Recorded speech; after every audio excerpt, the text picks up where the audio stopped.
हाँ ठीक है। देखिए, मेरी माताजी 20 सालों से आपकी सांसद रही। 20 सालों के लिए यहाँ जितने भी विकास के कार्य हुए उन्होंने किए। आज मेरे भाई साहब आपके प्रत्याशी बने हैं। वो पहले अमेठी के सांसद होते थे, उन्होंने अमेठी में भी बहुत काम कराए और मेरे पूरे परिवार के कार्यकाल में यहाँ बहुत बड़े बड़े जो विकास के कार्य हुए, आपने खुद ही देखा कि किस तरह से पूरे क्षेत्र की अर्थव्यवस्था बदली। जैसे लालगंज में जो रेल कोच फैक्ट्री बनी, उससे फिर उस समय लोग कहते थे कि इस फैक्ट्री के बनने से क्या होगा, लोगों को रोजगार भी नहीं मिलेगा, लेकिन रोजगार भी मिला और ऊपर से पूरी जो आसपास की का क्षेत्र है उसकी अर्थव्यवस्था भी मजबूत हुई। छोटी छोटी दुकानें बनी, अस्पताल बने, तमाम ऐसी चीजें बनी जिनसे आपका फायदा हुआ। तो देखिए, जो राजनीति आपने यहाँ रायबरेली में देखी है उसकी एक अलग सभ्यता रही है हमेशा। आप ही ने शुरू कराई, क्योंकि आप यहाँ की जो जनता है बहुत जागरूक जनता है। यहाँ आपने 100 साल पहले भी अंग्रेजों के खिलाफ यहाँ के किसानों ने आंदोलन किया। तो एक जागरूकता, एक राजनीतिक चेतना है जो आप में बहुत मजबूत है, हमेशा रही है। तो आपको गर्व होना चाहिए कि आपने यहाँ से जो अपने सांसद और आपके बीच में जो रिश्ता बनाया, जो रिश्ता जोड़ा, वो सिर्फ राजनीतिक रिश्ता नहीं था, लेकिन प्रेम, आदर, समर्पण का रिश्ता भी रहा है। और उस वजह से जो सांसद रहा है, चाहे बड़ी सी बड़ी इंदिरा जी जैसी हस्ती हो, प्रधानमंत्री रही हो, लेकिन वो सब समझते थे कि आपके प्रति वो जवाबदेही है। मतलब कि आपके लिए काम करके कर देना है, और अगर काम नहीं करेंगे तो आप नाराज हो जाएंगे और हो सकता है आप समर्थन ना दें। ये जो नेता में ये जानना बहुत जरूरी होता है, क्योंकि सत्ता मिलने से अक्सर ये हो जाता है कि नेताओं में अहंकार बहुत हो जाता है। नेताओं में अहंकार हो जाता है तो काम नहीं करते, वो जनता के बीच आते नहीं है, जनता की समस्याओं को सुनते नहीं है, सुलझाने की कोशिश नहीं करते। तो आपने जो यहाँ पे सभ्यता स्थापित की राजनीतिक, उसमें ये था कि चाहे बड़े से बड़े प्रधानमंत्री हो, वो आपके लिए काम करके दिखाएंगे और काम के आधार पर ही आपसे वोट मांगेंगे। आपने तो एक बार इंदिरा जी को भी हरा दिया। आपको उनकी नीति पसंद नहीं आई, आपको लगा कि आपके लिए सही नीति नहीं है, तो आपने चुनाव हरा दिया। इंदिरा जी नाराज नहीं हुई, उन्होंने आत्मचिंतन किया, उन्होंने अपनी सोचा कि मैंने क्या गलती की है, और फिर 3 साल बाद आपके सामने जब फिर से आई आत्मचिंतन करके, तो आपने उनको फिर से जिता दिया। तो ये बात समझनी जरूरी है कि जब हम कहते हैं कि भारत लोकतंत्र है, तो इसका मतलब क्या है। लोकतंत्र का मतलब ये है कि जो भी नेता बने, जितना भी बड़ा बने, वो जनता के प्रति जवाबदेह होता है और जनता पर निर्भर है कि वो सत्ता में रहेगा कि नहीं। अब 10 सालों से केंद्र में मोदी जी की सरकार है कि नहीं। अब आप मुझे बताइए, इन 10 सालों में आपके जीवन में क्या तरक्की आई है? 45 सालों में आज सबसे ज्यादा बेरोजगारी है। 70 करोड़ लोग बेरोजगार हैं। 30 लाख सरकारी पद खाली पड़े हैं। आज ये परिस्थिति है कि आप अपने बच्चों को पढ़ाओ लिखाओ भी, तब भी इनको रोजगार मिलना मुश्किल है। और आप मेहनत से पढ़ा रहे हैं, लिखा रहे हैं। किसान खेती में मेहनत करता है किस लिए? अपने बच्चों को बड़ा करके, उनको मजबूत बना के, उनको रोजगार दिलवाने के लिए। लेकिन आज देश में परिस्थिति यह है कि रोजगार कहीं से नहीं बन रहे हैं। जितनी भी मोदी जी की नीतियां हैं, वो सब बड़े बड़े खरबपतियों के लिए हैं। तो समझने वाली बात यह है कि 10 सालों में रोजगार नहीं बने, 10 सालों में जो किसान खेती करता है उससे कमाई उसकी कम होती गई। खेती के सारे सामानों पे टैक्स डाल दिया, जीएसटी टैक्स देते हैं आप। ऊपर से ये आवारा पशुओं का आतंक, जिसको रोकने के लिए कुछ नहीं किया है सरकार ने। तो आपकी खेती से कमाई भी नहीं हो रही है। एक जमाने में खेती से रोजगार मिलते थे, आज वो भी नहीं हो रहा है। तो खेती से कमाई नहीं हो रही है, रोजगार नहीं मिल रहा है, और यहाँ मेरी सारी बहनें बैठी हैं। आप बताएंगे कि महंगाई कितनी बढ़ चुकी है। आज आप अगर कुछ खरीदने जाएं दुकान, तो आधी चीजें छोड़ के आ जाती हैं। सोचती हैं कोई बात नहीं, बाद में ले लेंगे, अभी जो जरूरी है वही लेंगे। सही है कि नहीं? घर पे किसी चीज की जरूरत होती है, बच्चे का इलाज करना है, बीमार पड़ गया, उसकी फीस भरनी है, उसके लिए वर्दी खरीदनी है, कोई त्योहार है और त्योहार के लिए कुछ नया खरीदना चाहती हैं, या मेहमान आएंगे उनके लिए भोजन पकाना है, सारी चीजें महंगी हो गई हैं। ये जितने भी साधारण कार्य हैं घर के, उनको आप उनके बारे में जब आप सोचती हैं कि मेहमान आ रहे हैं, त्योहार है, तो घबराहट होती है कि कैसे करेंगे। नई धोती खरीदनी है, घर में कुछ टूट गया है उसकी मरम्मत करनी है, छत से पानी आ रहा है छत की मरम्मत करनी है। घबराहट होती है कि कहते कि छोड़ ही देते हैं, बाद में देखेंगे, अभी जो इंतजाम है कर लेंगे। तो महंगाई इतनी बढ़ गई है कि चाहे कितने भी परिवार के सदस्य कमा रहे हैं, पैसे पूरे नहीं हो रहे हैं। तो आप अपने जीवन में आप क्या देख रहे हैं? भविष्य में क्या दिखता है? क्या ये दिखता है कि उज्जवल भविष्य है? मोदी जी बड़ी बड़ी बातें करते हैं, आपके सामने जब भी मंच पे आते हैं तो आपकी बात नहीं करेंगे। बेरोजगारी शब्द उनके मुंह से नहीं निकलता, महंगाई शब्द उनके मुंह से नहीं निकलता। वो बात करेंगे धर्म की, वो आपको कह देंगे कि कांग्रेस पार्टी धर्म के विरोधी है। अरे हम धर्म के विरोधी कैसे बन सकते हैं? हमारी तो पूरी पार्टी की नींव महात्मा गांधी जी ने डाली।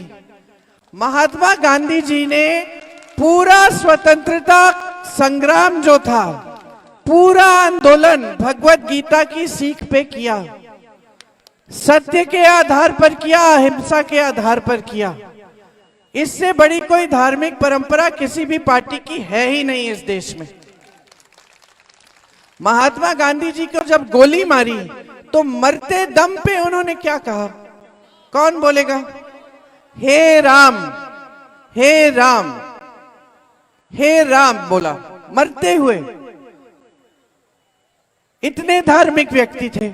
हमारी पूरी पार्टी का नींव वही है। हम जो भी काम करते हैं सत्य के आधार पर करने की कोशिश करते हैं, ईमानदारी से आपकी सेवा करते हैं। इससे बड़ा धर्म क्या होता है नेता का? यही तो धर्म होता है नेता का। ये लोग कहते हैं कि हम धर्म के खिलाफ हैं। हमारी जहां सरकार थी छत्तीसगढ़ में, वहां यही आवारा पशु की समस्या थी। यहां ये लोग कहते हैं कि ये धर्म को बड़ा मानते हैं, गौ माता की बात करते हैं। यहां की गौशालाएं देखी हैं? मैंने देखी हैं। चारा नहीं है, पानी नहीं है, छत नहीं है, छप्पर तक नहीं है। सारी गाय धूप में लेट के मर रही हैं, खाने को नहीं है, पीने को नहीं है। मैंने ऐसे वीडियो देखे हैं जहां कुत्ते खा रहे हैं उनके घाव। 40-50 गाय मर गई हैं, उनको बुलडोजर से दफनाया जा रहा है। ये 2 साल पहले का वीडियो है, मैंने देखे हैं सारे वीडियो। मैं गई भी थी उस समय गौशालाओं में देखने के लिए कि क्या हालात है। आप कहते हैं आप धार्मिक हैं, यहां आवारा पशु हर जगह घूम रहा है, गौशालाओं में ये हालत बना रखी है। छत्तीसगढ़ में हमारी सरकार थी, यही समस्या मैं बताती हूं कैसे हल की। गौशालाओं को मजबूत कर दिया, महिलाओं को गौशालाओं में रोजगार दिया। जो दूध मिल रहा था उससे महिलाओं को सिखाया कि किस तरह से खोया बनाना है, दही बनानी है, मिठाई बनानी, पनीर, सब कुछ, कि किस तरह से उसको बेचा जा सकता है। महिलाओं ने बेचकर अपनी आमदनी बढ़ाई। स्वयं सेवा समूह को जोड़ दिया गौशालाओं से। सरकार ने ये कहा कि हम, सुन लीजिए, सरकार ने ये कहा कि हम गोबर खरीदेंगे। गोबर खरीदी प्रति किलो के हिसाब से। जनता ने सोचा कि अगर सरकार गोबर खरीद रही है, हम हमारा पशु एक आध रख लेते हैं घर में, हमारी आमदनी हो जाएगी। हो गई तो समस्या हल हो गई, क्योंकि नीति सही थी। अब ये लोग धार्मिक काम करते नहीं हैं, लेकिन धर्म के आधार पर आपके घरों में आ जाते हैं वोट मांगने के लिए, दुर्दुरिया करने आते हैं आपके घर। आपको कहते हैं कि भगवान के नाम वचन दे दो कि भाजपा में वोट डालोगे, कमल पे दबाओगे बटन। अब कौन से भगवान आपको बता रहे हैं कि इस राजनीतिक पार्टी में चले जाओ या उस राजनीतिक पार्टी को अपना वोट दे दो? ऐसी बात कभी भगवान करते हैं? हजारों सालों से हमारी पूरी धार्मिक परंपरा क्या रही है? सारे भगवानों ने, संतों ने, गुरुओं ने, महात्माओं ने एक ही बात कही है, सत्य के आधार पर अपना जीवन जियो, अपनी सच्चाई को देखकर अपना जीवन जियो, ईमानदारी से काम करो, प्यार और प्रेम से सबके साथ व्यवहार करो। यही कहते हैं सारे भगवान, यही माताएं अपने बच्चों को सिखाती हैं, क्योंकि यही माताओं को सिखाया गया है सदियों से, हजारों सालों से। यही हमारी धार्मिक परंपरा है। कोई भगवान तो आपको कभी नहीं कहे हैं कि इसको वोट दो या उसको वोट दो। इंदिरा जी जैसी महान हस्ती आपकी नेता रही, आपकी सांसद रही, वो आपके पास आती थी वोट मांगने के लिए तो अपने काम के आधार पर मांगती थी। बहुत धार्मिक थी वो, बहुत धार्मिक थी। रोज सुबह उठकर पूजा करती थी, हर मंदिर में गई, हर तीर्थ स्थान में गई, धर्म का बहुत आदर करती थी, लेकिन धर्म के नाम पर आपसे वोट नहीं मांगती थी। तो आपको सावधान होना पड़ेगा। आज आप देखिए, एक तरफ धर्म की बातें, दूसरी तरफ क्या प्रत्याशी आपके सामने आए हैं भाजपा से। क्या है उनका काम? सुबह से शाम तक सिर्फ जनता को प्रताड़ित करना, जमीनें हड़पना, कोटेदारों प्रधानों को धमकाना, डराना, यही काम है। और उनके 5 भाई यही कर रहे हैं पूरे क्षेत्र भर में, आतंक फैला रखा है। जहां देखिए, जो पंचायत राज का मेरे पिताजी लाए थे देश में, सोच क्या थी सुन लीजिए। उनकी सोच ये थी कि जो पैसा आता है सरकार से वो सीधा गांव में जाना चाहिए, क्योंकि गांव में प्रधान को तय करना चाहिए कि उसको विकास के लिए कौन से कार्य करने हैं। ये स्वतंत्रता प्रधान को होनी चाहिए, मिलनी चाहिए। उस समय मुझे याद है, मैं बच्ची थी, पिताजी के बहुत आलोचक थे, उन्होंने कहा था कि ये बहुत गलत है, अगर सीधा डायरेक्ट भेज दोगे पैसे तो फिर केंद्र निगरानी कैसे रखेगा, और अगर पैसे गांव में चले गए तो फिर गांव में भ्रष्टाचार होगा। और मुझे याद है मेरे पिताजी ने कहा था, जो गांव के लिए कार्य होने चाहिए वो गांव के लोग गांव के प्रधान के साथ तय करें क्या कार्य होना चाहिए, और अगर गांव में भ्रष्टाचार होगा तो कम से कम गांव वालों को मालूम होगा कि यही है प्रधान जो भ्रष्ट है, और वो खुद ही निपटा लेंगे उसको। तो ये सोच थी। क्या सोच थी? कि लोकतंत्र जो है वो मजबूत होगा अगर गांव मजबूत होगा। तो हमारी सारी नीतियां ऐसी ही बनी। मनरेगा आया, कांग्रेस की सरकार थी, आपको सुविधा मिली उससे। जब हमारी सरकार केंद्र में थी तो उसमें बहुत पैसे डाले थे, आपको समय पे आपका पैसा मिलता था। आज आप मनरेगा के काम में कर रहे हैं, आपको पैसा नहीं मिलता। मोदी जी मनरेगा को बंद करना चाह रहे थे। मोदी जी चाह रहे थे कि मनरेगा बंद हो जाए, इसके बारे में उन्होंने भाषण दिया।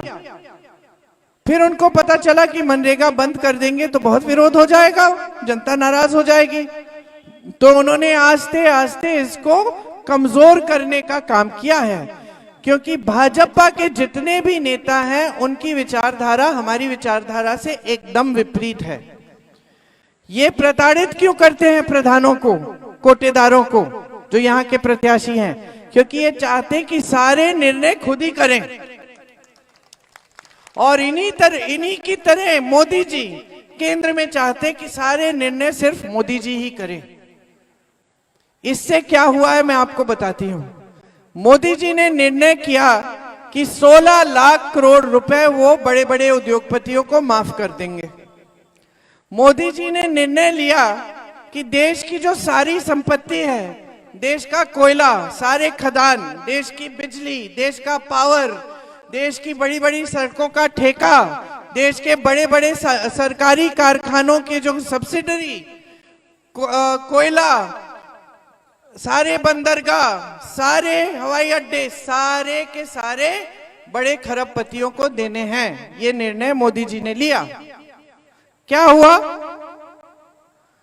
ये हुआ कि देश की सारी संपत्ति बड़े बड़े खरबपतियों को मिल चुकी है, और जो देश का गरीब है, देश का मिडिल क्लास है, देश का आम आदमी है, वो पछता रहा है। क्योंकि रोजगार कहां से आते थे? इन बड़े बड़े कारखानों से। सब कहते थे हमें सरकारी रोजगार चाहिए, स्थायी रोजगार चाहिए, पेंशन भी अच्छा मिलेगा। आज आपको पुराना पेंशन नहीं मिलता, आपको स्थायी क्या रोजगार ही नहीं मिलता। बड़ी बड़ी कंपनियां अगर खरबपति की हो जाती है तो आस्ते आस्ते जब निजी हो जाती है, आरक्षण भी नहीं मिलता। वो तय करेंगे कि आपको कितना वेतन मिलेगा, कितना नहीं मिलेगा। उनको जब निकालना है निकाल देंगे। तो ये एकदम अलग तरह की प्रथा शुरू हुई हमारे देश में। तो आपको ये समझना पड़ेगा कि जब निर्णय सारे एक जना करता है तो नुकसान जनता का होता है।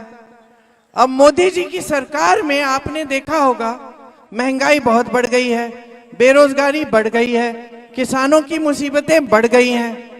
किसी भी समस्या को हल करने का प्रयास नहीं हुआ। ऊपर से जब आपके सामने आते हैं तो सिर्फ इधर उधर की बातें, ध्यान भटकाने वाली बातें करते हैं। आजकल तो उन्होंने इतना कर दिया है कि मोदी जी जो देश के प्रधानमंत्री हैं, सबसे बड़ा पद है उनका, उस पद की गरिमा को भी भूल गए हैं। आपके सामने आकर क्या क्या कह रहे हैं? कह रहे हैं कि सावधान हो जाओ, कांग्रेस पार्टी के नेता एक्सरे मशीन लाके आपके घरों में आके आपके गहने चुराएंगे। कह रहे हैं कि अगर आपके 2 घर हैं तो एक चुरा लेंगे, अगर आपकी 2 गाड़ियां हैं तो एक ले जाएंगे, आपकी 2 भैंसे हैं तो एक भैंस चुरा लेंगे। तो मैं तो कहती हूं मैं आ गई हूं, मैं कांग्रेस की नेता हूं, आ गई हूं आज डलमऊ, संभाल लेना अपनी भैंसे, कहीं चुरा ना लूं। ये अलग बात है कि मेरे से तो हिलेगी भी नहीं भैंस। तो अब ये स्तर हो गया है बहनों और भाइयों, प्रधानमंत्री पद का ये स्तर हो गया है कि रोज सुबह से शाम तक पिछले 3 महीनों से तो ये पूरे चुनाव को हिंदू मुसलमान बनाने की कोशिश कर रहे हैं। जो भी भाषण देते हैं उसमें कुछ ना कुछ हिंदू मुसलमान कहते हैं। और कल ये आए टीवी पे और कहने लगे कि मैंने ऐसे कब कहा? मतलब पूरा देश देख रहा है, आप रोज रोज कह रहे हो और अचानक एक दिन सुबह उठे कि मैंने ऐसे कब कहा? अगर मैं ऐसा कहता तो मैं प्रधानमंत्री बनने के लायक नहीं होता। तो हो सकता है फिर हम नहीं समझे कि आप नालायक हैं। हो सकता है कि आप समझ गए हैं कि आप लायक नहीं रहे इस पद को पे आसीन होने के लिए, क्योंकि आप खुद ही कह रहे हैं, आप खुद ही अपनी बात को गलत कह रहे हैं। तो प्रधानमंत्री जो है उसको कम से कम इतना तो मालूम होना चाहिए ना कि देश के सामने जो मैं कह रहा हूं उस पर मुझे मतलब वो ऐसी चीज होनी चाहिए जिससे मैं पीछे ना हटूं। इतना तो होना चाहिए कि सच्चाई बोले, अपनी बात पर अमल करे। ये भी नहीं है। हमें मालूम नहीं कि आज क्या कहेंगे, कल उसका खंडन कर देंगे। आज कहेंगे कि 15 लाख रुपए आपके खातों में डाल रहे, कल कह देंगे कि वो तो चुनावी जुमला था। अब महीनों से आपको कह रहे हैं हिंदू मुसलमान, अचानक कह रहे हैं कि भाई मैंने तो कभी कहा ही नहीं, मेरे तो घर के आसपास मुसलमान लोग रहते थे, मैं रोज बिरयानी खाता था। तो आप तो चौंक ही गए होंगे, हम विपक्ष के नेता चौंक गए हैं कि ये क्या हो रहा है, कि उनको या तो अपनी बातें याद नहीं है जो कल परसों कर रहे थे। तो ये परिस्थितियां बन रही हैं देश में कि देश का जो सबसे बड़ा पद है उस पर जो आसीन है प्रधानमंत्री, अपनी बात यूं यूं बदल रहे हैं गिरगिट की तरह, जैसे गिरगिट रंग बदलती है, कि आपको खुद ही समझ में नहीं आ रहा है कि हम क्या जाने क्या नहीं जाने, किस पर विश्वास करें किस पर विश्वास नहीं करें। तो देखिए, देश के लिए हम लोग हंस सकते हैं, हम हंस रहे हैं, आप हंस रहे हैं कि प्रधानमंत्री कह रहे हैं भैंस चुराएंगे, कल को कह देंगे कि हमने ये भी नहीं कहा, हम हंस रहे हैं। लेकिन ये एक बहुत गंभीर बात है भाई और बहनों, प्रधानमंत्री के हाथ में देश की पूरी बागडोर है, प्रधानमंत्री के हाथों में देश की सुरक्षा है, प्रधानमंत्री के हाथों में आपका भविष्य है। इंदिरा जी प्रधानमंत्री थी, जो कहती थी वो करती थी।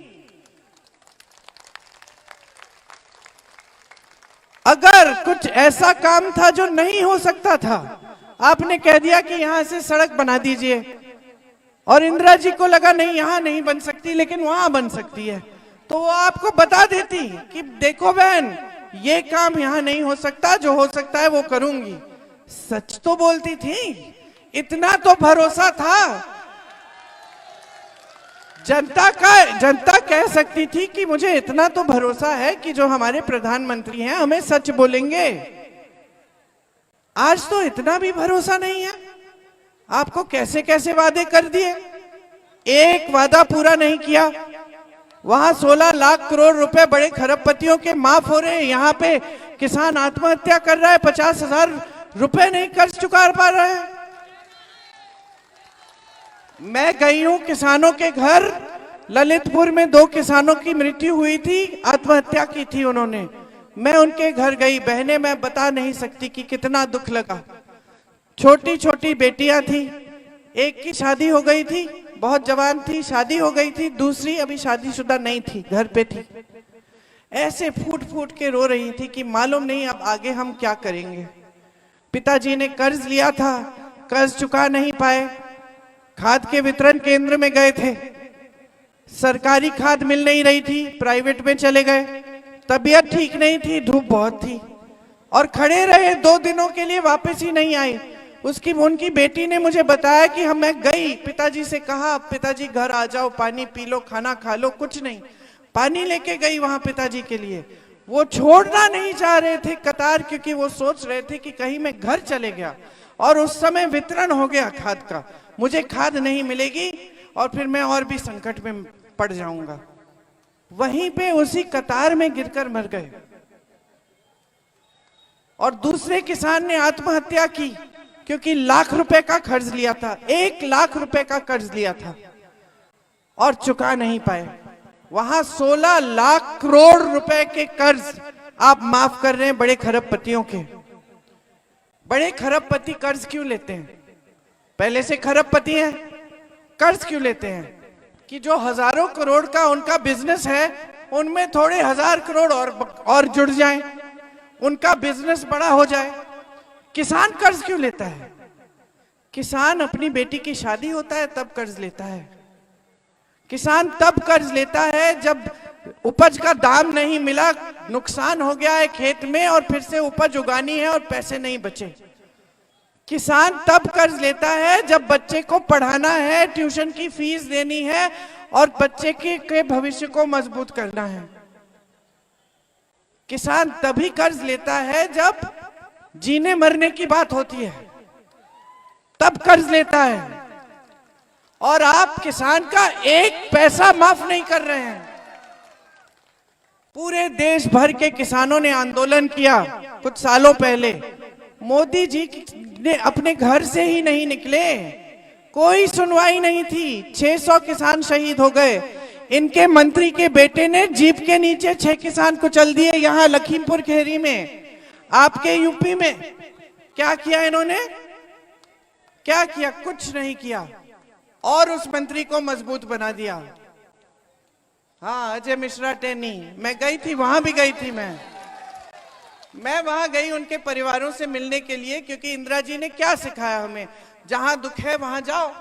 मैं वहां गई, मुझे पकड़ के गिरफ्तार कर लिया, लेकिन उसको गिरफ्तार नहीं किया जिसने जीप के नीचे किसानों को कुचला। मुझे गिरफ्तार किया कि मैं न जा पाऊं परिवारों से मिलने।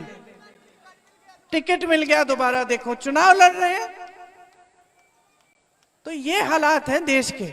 ऊपर से आप टीवी चलाते हैं, आपको बहुत सुंदर सपने दिखाए जाते हैं कि भाई जितना काम कांग्रेस ने 70 सालों में नहीं किया था, उतना मोदी जी ने 10 सालों में कर लिया है। देश आगे बढ़ रहा है, अर्थव्यवस्था मजबूत हो गई है। मोदी जी बड़े बड़े सेठों के बीच दिखते हैं, बड़े बड़े महलों में दिखते हैं, साफ सुथरे कपड़े, एक ये जैसे ये पसीने बहा रही हूं मैं, एक पसीने की बूंद नहीं है।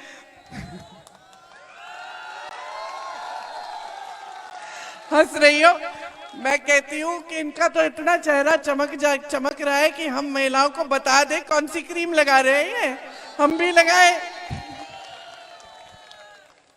कभी बीच आते ही नहीं है, कभी जनता के बीच देखा है उनको।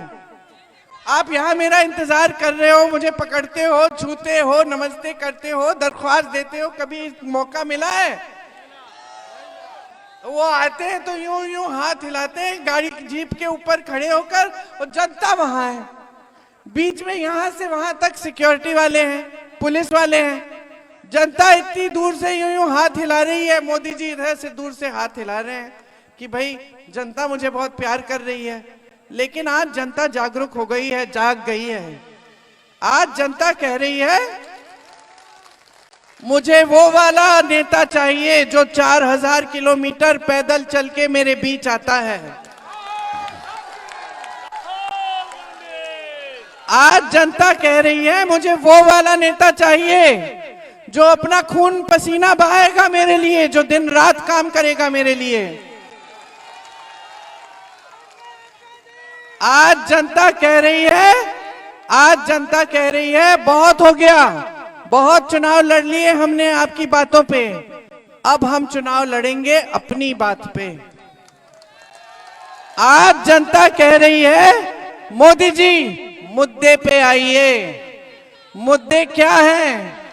मुद्दे क्या है? मेरी बेरोजगारी है। जनता कह रही है मुद्दे ये हैं, मेरी बेरोजगारी, मेरा बेटा जिसको मैं पढ़ा रही हूं और पढ़ाने के बावजूद हर रोज सुबह उठ के नौकरी ढूंढ रहा है। सच्चाई क्या है आज देश की? जनता बता रही है मोदी जी को।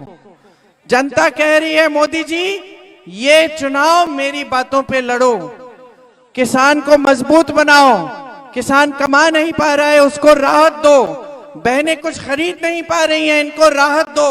हमें वो नेता चाहिए जो हमारे लिए ऐसी नीतियां लाता है जिससे देश की संपत्ति वापस हमारे हाथों में आए। अब मेरे भाई राहुल गांधी जी वही नेता हैं जो 4000 किलोमीटर कन्याकुमारी से कश्मीर तक चले, उसके बाद मणिपुर से मुंबई यात्रा की, सिर्फ आपके बीच आने के लिए, आपसे मिलने के लिए और समझने के लिए कि क्या है ऐसी चीजें जो हम कर सकते हैं कि आपके साथ इतना अन्याय हुआ है 10 सालों में, इस अन्याय को दूर करने के लिए कांग्रेस पार्टी क्या कर सकती है। तो जब वापस आए इस यात्रा से तो एक न्याय पत्र निकाला।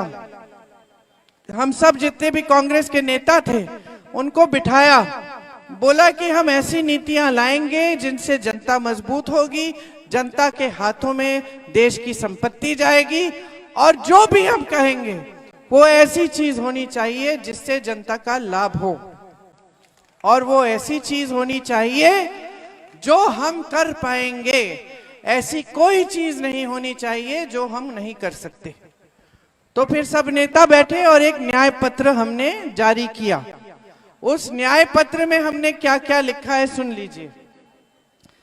राजस्थान में हमारी सरकार थी, 25 लाख तक स्वास्थ्य बीमा मिल रहा था, हमारी सरकार का कार्यक्रम था।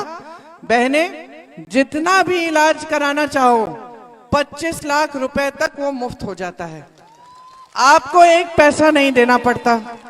राजस्थान में हमने किया, लोग हार्ट का ऑपरेशन कर रहे थे, एक पैसा नहीं दिया। कैंसर का ट्रीटमेंट हो रहा था, एक पैसा नहीं देना पड़ा। सिर्फ जो पहचान पत्र बनाने के लिए जो 100-200 रुपए होते हैं वही देने पड़े। मैं मिली हूं ऐसे लोगों से। हमारी सरकार ने ये कार्यक्रम करके दिखाया। अब हमारे न्याय पत्र में लिखा है कि पूरे देश भर में ये कार्यक्रम लागू करेंगे, ये बीमा लागू होगी। मतलब हर गरीब परिवार के लिए 25 लाख तक मुफ्त इलाज सरकार कराएगी। फिर छत्तीसगढ़ की सरकार की मैंने बात की। छत्तीसगढ़, राजस्थान, मध्य प्रदेश में जब हमारी सरकारें आई थी तब हमने किसानों का कर्ज माफ किया था। बड़े बड़े खरबपतियों का नहीं, किसानों का किया था। और जैसी सरकार आई 24 घंटों के अंदर अंदर माफ होना शुरू किया। तो हमारे न्याय पत्र में ये लिखा है कि कर्ज माफी का एक स्थायी आयोग बनाएंगे हम किसानों के लिए। मतलब जब जब आप कर्ज में होंगे, आपको संकट होगा, आप उस आयोग में जाकर राहत आपको मिल सकेगी। किसानों के लिए आज जो भी सामान है, मैंने आपसे पहले बोला कि जीएसटी लगती है, इसलिए महंगे हैं। हमारे न्याय पत्र में हमने ये आपको गारंटी दी है कि हमारी सरकार आते ही सारे खेती के सामानों से जीएसटी हम हटा देंगे। मतलब सारे सस्ते हो जाएंगे। आज आपको मुआवजा नहीं मिलता, भुगतान नहीं मिलता। आपके भुगतान के लिए हम कानून लाएंगे कि 30 दिन के अंदर अंदर पूरा भुगतान मिलना है। न्यूनतम समर्थन मूल्य नहीं मिलता आपको, हम कानून बनाएंगे कि किसान का अधिकार बन जाएगा। कोई भी सरकार आए हमारे बाद, आपको न्यूनतम समर्थन मूल्य देना ही पड़ेगा, ये कानून होगा। बहनें, आज आपको 5 किलो राशन मिलता है कि नहीं? अब एक बात, मोदी जी बहुत कहते हैं ना कि बहुत एहसान किया है आप पे, कहते हैं ना। हाँ, अपनी फोटो चिपका दिए हैं बोरे पे, फोटो देखती हैं आप, चिपका दिए हैं ना। आपको मालूम है ये कोई एहसान नहीं है, ये आपका अधिकार है। ये अधिकार कांग्रेस ने दिया था, संविधान में लिखवा दिया था कि एक कानूनी अधिकार है गरीब परिवारों का, भोजन का अधिकार कहा था इसको, राइट टू फूड। पढ़े लिखे हैं मेरे भाई यहाँ। इसीलिए जो भी सरकार आती है उसकी मजबूरी है कि आपको राशन दे। ये मोदी जी कुछ अपने दिमाग से नहीं कर रहे हैं, ये पहली की स्कीम है। अपनी फोटो चिपका के इसका राजनीतिक फायदा उठा रहे हैं। आप जानती हैं कि छत्तीसगढ़ में हमारी जब सरकार थी हम 35 किलो दे रहे थे। भाजपा की सरकार आई, उसको 5 किलो कर दिया 6 महीनों के अंदर अंदर। आज हम कह रहे हैं आपको 10 किलो राशन देंगे हम। आपने रोजगार की बात की, शिक्षित हो तो राहुल जी ने यह तय किया है, हमारे न्याय पत्र में लिखा है, ये गारंटी है कि स्नातक पास बच्चों के लिए सरकार को पहली नौकरी देनी पड़ेगी और 1 लाख रुपए सालाना न्यूनतम आप कमाएंगे। 5,000 करोड़ की राशि सिर्फ इसलिए रखी जाएगी केंद्र सरकार के द्वारा कि जो नौजवान अपना छोटा कारोबार, अपना बिजनेस शुरू करना चाहता है उसके लिए सुविधा हो। ये जो पेपर लीक हो रहे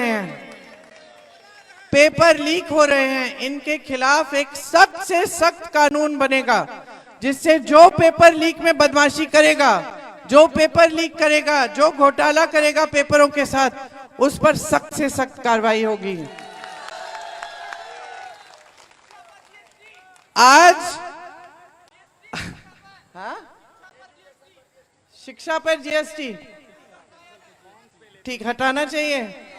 ठीक, मैं भैया से बात करूंगी। लेकिन एक बात है, जो आप फॉर्म लेते हैं ना, जो शिक्षा क्या नाम है, एग्जाम की फीस भरते हो आप, वो हम माफ कर रहे हैं, वो नहीं होगी। ये लिखा है कि जो फीस है वो माफ कर रहे हैं, और अगर आपने शिक्षा के लिए कर्ज लिया तो कर्ज भी माफ करेंगे। ये है। अरे अब मुझे पूरा बोलने दो। और श्रमिकों के लिए, श्रमिकों का आज शोषण बहुत होता है। जो ठेकेदार जो देना चाहता है दे देता है। हम तय करेंगे, कानून बनेगा, 400 रुपए से कम दिहाड़ी कोई नहीं दे सकता। आज गांव में मनरेगा है, गांव में आपका मनरेगा है, हम मनरेगा को बहुत मजबूत बनाएंगे और शहरों में भी मनरेगा देंगे। तो शहरों में भी 100 दिन का रोजगार आपको कम से कम मिलेगा। अशोक सिंह जी कहां गए? अगली मीटिंग में चले। अचानक मैंने देखा गायब हो गए। बिजली के बिल का क्या लिखा है? हमने कुछ लिखा है अपने न्याय पत्र में? मुझे पढ़ना पड़ेगा कि क्या लिखा है, लेकिन इतना बता देती हूं कि जहां हमारी सरकार है आज के दिन, वहां 200 यूनिट बिजली मुफ्त मिल रही है। तो जो कार्य हम कर रहे हैं वो हम आपकी मजबूती के लिए कर रहे हैं। हम चाहते हैं आप मजबूत रहें। ये जो है हमारी सभ्यता है कांग्रेस की, हमने आप ही से सीखी। यहाँ पंडित नेहरू जी के समय से इंदिरा जी, पंडित जी, सोनिया जी, बड़े बड़े कांग्रेस के नेता आपके सांसद रहे। पंडित नेहरू जी सांसद नहीं रहे लेकिन आपके साथ आंदोलन किया यहाँ। तो जो हमारी जो सभ्यता है वो यही स्थापित हुई कि काम करके दिखाना है, काम के नाम पर वोट मांगना है और जनता ही सर्वोपरि रहती है। तो ये हमारी सभ्यता है, यही हमारी विचारधारा है। आप मेरे भाई के हाथ मजबूत करेंगे, उनको भारी से भारी बहुमत से जिताएंगे। हमारी सरकार केंद्र में आएगी तो हम ये सारे काम आपके लिए कर पाएंगे। हाँ, क्योंकि मिट्टी की तेल तो आजकल आपको मिल ही नहीं रही है और महंगी कितनी हो गई है। ये सब मोदी जी की बदौलत है। चीनी भी बंद हो गई है। तो बदलिए अब सरकार, अब ऐसी सरकार लाइए जो आपके लिए काम करे, जो सच सच बोले। आपको ऐसे नेता लाइए, ऐसे नेता नहीं जो एक दिन कुछ बोले अगले दिन भूल गए कि क्या बोला था। हाँ? अग्निवीर को रद्द करने जा रहे हैं हम। अग्निवीर जैसी खराब स्कीम हमने जिंदगी में नहीं देखी। तमाम नौजवान दौड़ लगाते हैं, परिश्रम करते हैं, किस लिए? किस लिए? कि 5 साल नौकरी करेंगे, 4 साल सेना में और घर आके फिर बेरोजगार हो जाएंगे। तो सेना को कमजोर करने का काम भी कर रहे हैं ये, अपने देश के लिए, अपने प्रदेश के लिए, अपने गांव के लिए, अपने भविष्य